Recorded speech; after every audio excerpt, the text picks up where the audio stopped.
যে দীর্ঘদিনের আন্দোলন, সেই আন্দোলনের পরিপ্রেক্ষিতেই যে আমরা ডহরচেকা, রেলটেকা, চিগড়িজিটা, মাহুরডন, অশ্বটা, হরবন্তি, খান্তা, এতগুলো আমরা এবং সদরিয়া সারা, এগুলো আমরা কিন্তু বিগত দিনে আন্দোলন করেছি।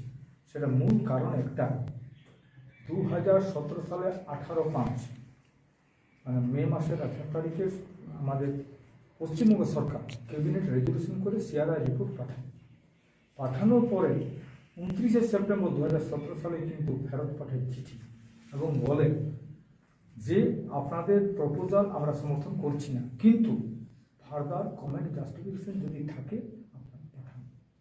পরবর্তীকালে ওই 18/5/2017 থেকে এখন কতগুলো আন্দোলন হয়ে গেল।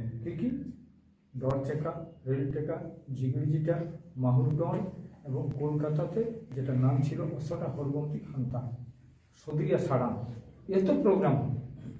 কত দামোদরে জল বহে গেল, কত সবর্ণখায় জল বহে গেল, কত কাঁসায় জল বহিল, কত শিলায় তারকেশ্বর জল বহে গেল, কত বালি, কত মাটি ধোঁয়াই গেল, কিন্তু সরকার এখনো পর্যন্ত ফার্দার কমেন্ট জাস্টিফিকেশন সম্পর্কে কোনো সিদ্ধান্ত দেয়নি।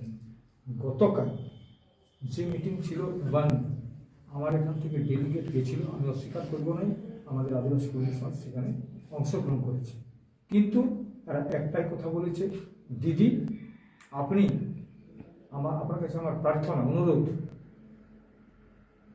আপনি আমাদের ফার্দার কমেন্ট জাস্টিফিকেশন পাঠান দেন, আমরা আপনার সঙ্গে আছি। কিন্তু এখন পাঠাবার সিদ্ধান্ত ওরা কোনো রকমভাবে সদর্থক ভূমিকা আমরা পাই নাই, কথার উত্তর পাই নাই। এখন কথা হচ্ছে, সাধারণ বাচ্চা ছেলে প্রশ্নটা করবেন, আপনারাও করবেন, যে যেদিন 20 সেপ্টেম্বর আমাদের রেল টেকা যখন ওরা বন্ধ করার জন্য কোটি কোটি টাকার বিনিময়ে বাইরে থেকে বহু পুলিশ প্রশাসন আইনি সেখানে আমাদের বন্ধ না হয় তার জন্য ব্যবস্থা নিয়ে কোটি কোটি টাকা খরচার বিনিময়ে আজকে ঠিক নির্বাচন আসছে বোধহয়, এখন যদিও না ফিক্স হয়েছে, কিন্তু সেদিন ডাকলে তার আগে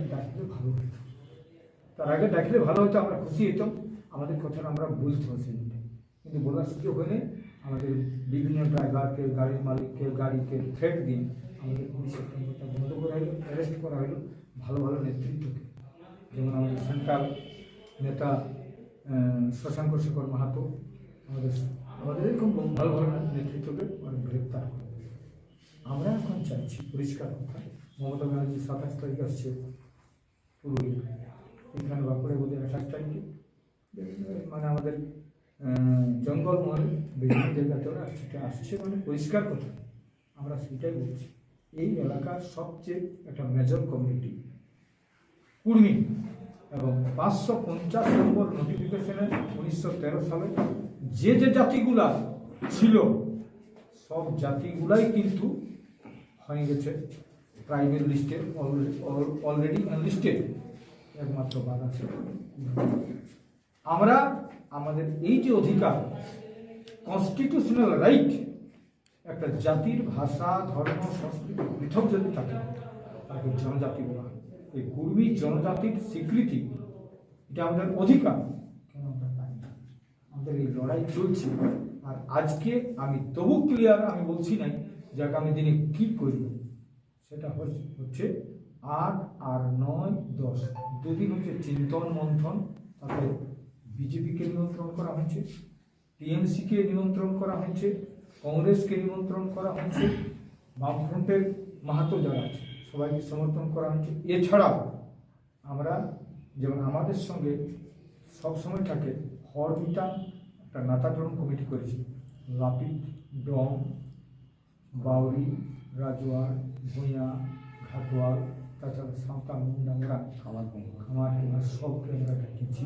যাদের এই সংগঠন আছে তারাকে বলেছি আপনারা আমাদেরকে সহযোগিতা করবেন এই ভাবনার জন্য, আগামী দিনে কী করা যাবে, আমাদের যে এই ন্যায্য দাবি সরকার আগে মানে কেন, তো দুদিন চিন্তন মন্থন হবে, তাতে আমাদের সমস্ত নেতৃত্বকে, সব পার্টির নেতৃত্বকে ডাকা হচ্ছে, চূড়ান্ত সিদ্ধান্ত হবে ওখানে, এবং সেটা 10 তারিখে আমরা ঘোষণা করব, কী করব সেদিনই আমরা চূড়ান্ত সিদ্ধান্ত।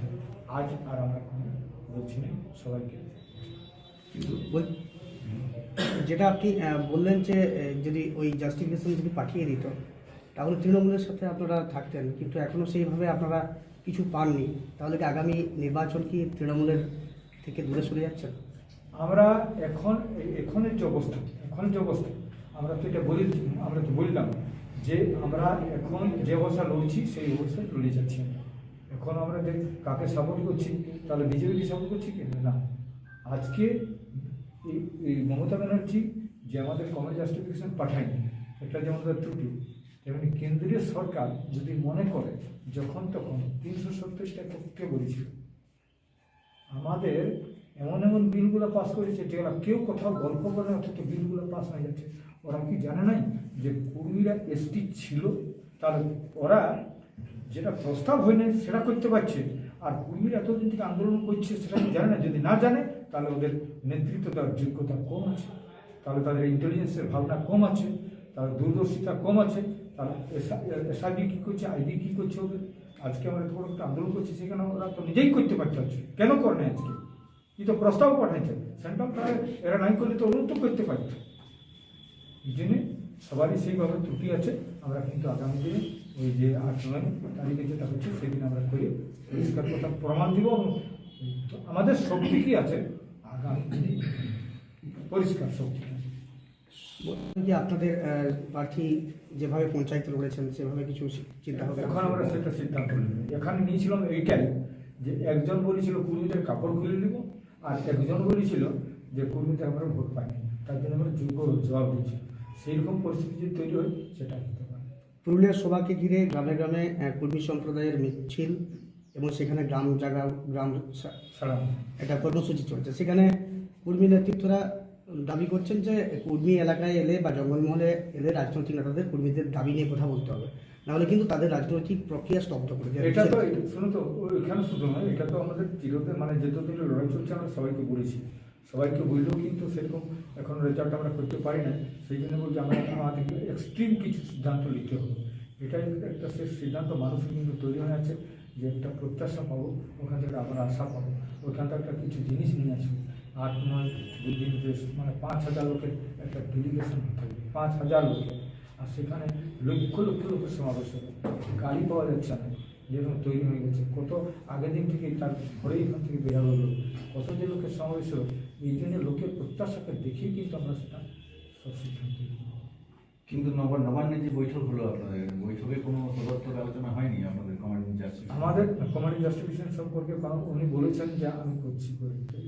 দেখুন, রাজনৈতিক ব্যক্তিত্ব বা নেতৃত্ব যেই হবে, আমি যদি কোনো পদ পাওয়ার থাকবো, আপনাকে যদি নাই বলাটা আমার ঠিক হবে না। কিন্তু ওরা তো এটা ডেকর, ওটা নেতার নেতৃত্বের ডেকর, এটা তো বলবে কি মানে মূল দাবি বিশেষ আমরা করছি, আমরা করবো, এটা তো সাধারণ কথা। এটা বলবে কি ওরা বুঝেছে ওদের কথা, আমরা এটা শুনেছি, শুনে আমাদের অভ্যস্ত হয়েছে, এগুলো কিন্তু কোনো কাজ নেই।